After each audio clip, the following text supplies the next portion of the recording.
Class 12th, Subject Political Science, Chapter number 1, Challenges of Nation Building, and here we will define the cartoon which are related to this chapter. In this serial, firstly we will define to the cartoon as you can see here. Study the cartoon given below and answer the question that follow.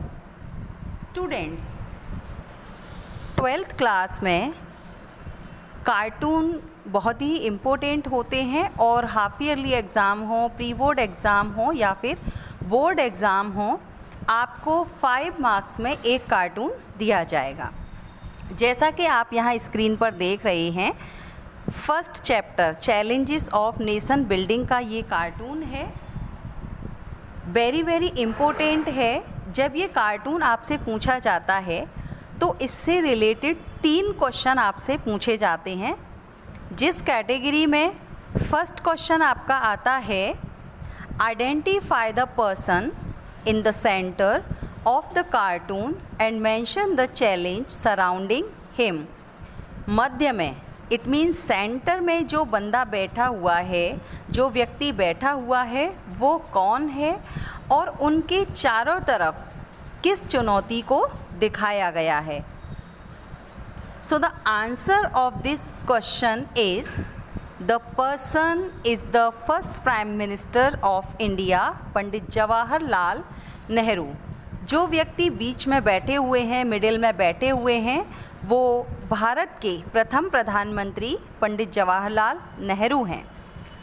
Who faced the first and foremost challenge of integration of princely state and formation of linguistic state.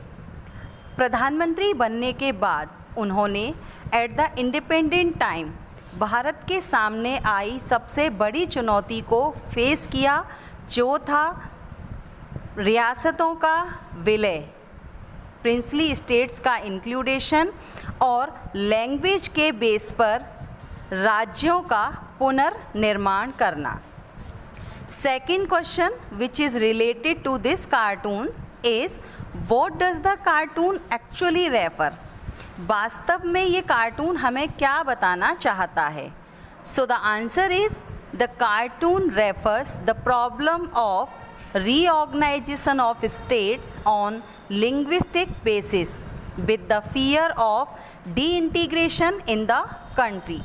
जो cartoon है वो हमें भाषा के आधार पर फिर दोबारा से राज्यों के पुनर्गठन की समस्या को बताता है, क्योंकि हमें डर था अगर हमने लैंग्वेज के बेस पर दोबारा से राज्यों को बनाया तो कहीं फिर दोबारा से भारत के टुकड़े ना हो जाएं, क्योंकि there are so many language speak in India. भारत में बहुत सारी भाषाएं बोली जाती हैं। The third question from this cartoon is how did India avoid all these conflicts.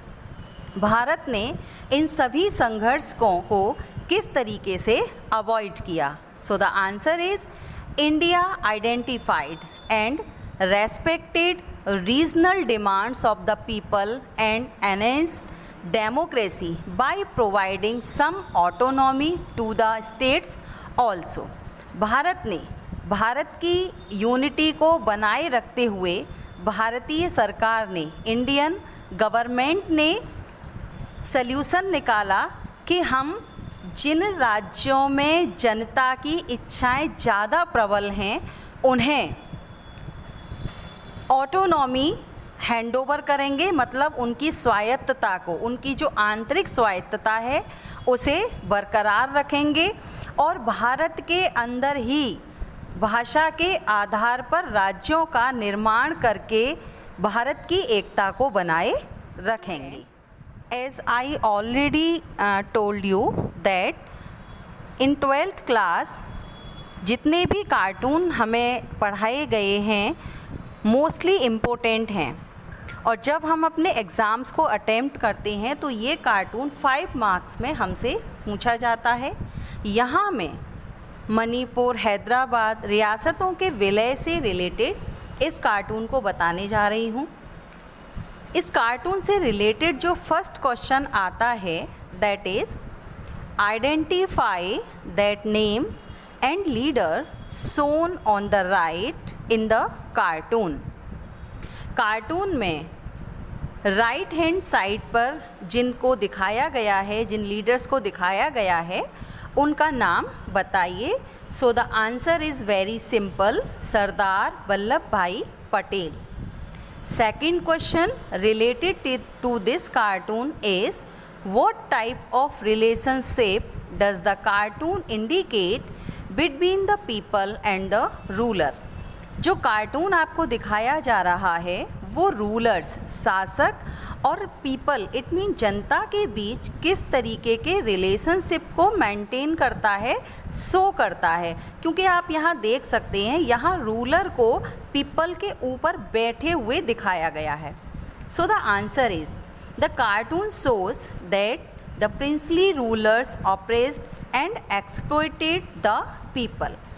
जो प्रिंसली स्टेट्स मतलब रियासतों के जो शासक होते थे वो हमेशा अपनी जनता को परेशान करते थे, उनका शोषण करते थे और हमेशा उन्हें अपनी गुलामी के अंदर ही रखते थे।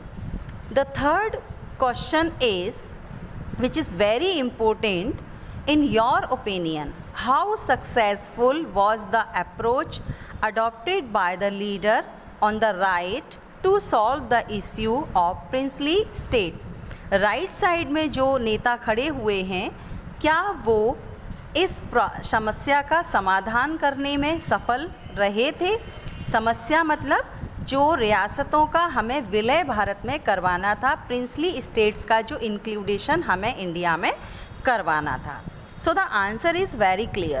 Sardar Patel was extremely successful in solving the issue of the princely states merger/accession with India. हकीकत में रियली में सरदार वल्लभ भाई पटेल ने प्रिंसली स्टेट्स का इंक्लूडेशन इंडिया में करवाने में, रियासतों का विलय भारत में करवाने में अपना महत्वपूर्ण योगदान दिया था। इसके लिए उन्होंने 2 सहमति पत्र इट मीन एग्रीमेंट लेटर्स का सपोर्ट लिया था, जिन्हें हमने मर्जर और accession it mean merger agreement और आपने पढ़ा होगा अपनी बुक में इंस्ट्रूमेंट ऑफ एक्सेशन कहा जाता था। ये ऐसे 2 एग्रीमेंट लेटर थे जिन पर साइन हस्ताक्षर के बाद पर्टिकुलर रियासत या प्रिंसली स्टेट का इंक्लूडेशन भारत में स्वेच्छा से रूलर्स के द्वारा कर दिया जाता था।